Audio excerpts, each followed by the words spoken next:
याद कर गवने के रात वाली बतिया, याद कर गवने के रात वाली बतिया, रतिया के टूट गई सेज वाली खटिया, रतिया के टूट गई सेज वाली खटिया, रतिया के टूट गई सेज वाली खटिया। हाथ लगवली डाकत बाड़ू, हाथ लगवली डाकत बाड़ू, डिबरी बूतल भागत बाड़ू, डिबरी बूतल भागत बाड़ू। याद कर गवने के रात वाली बतिया, याद कर गवने के रात वाली बतिया, रतिया के टूट गई सेज वाली खटिया, रतिया के टूट गई सेज वाली खटिया, रतिया के टूट गई सेज वाली खटिया।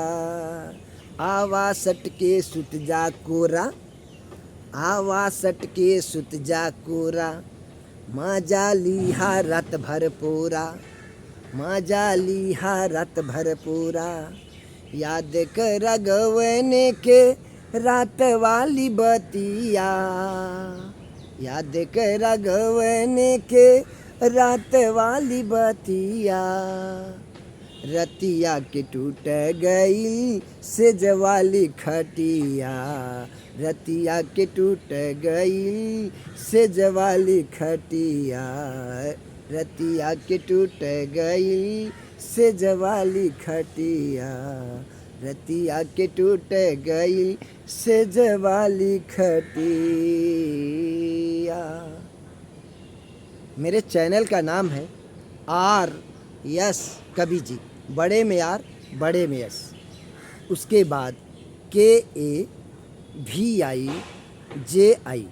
लिख देंगे कि मेरा चैनल आ जाएगा।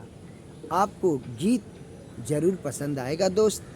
आप सभी दोस्तों को नमस्कार प्रणाम करता हूँ। वीडियो लाइक करना, वीडियो सब्सक्राइब करना, वीडियो शेयर करना, वीडियो कमेंट करना मत भूलना दोस्त।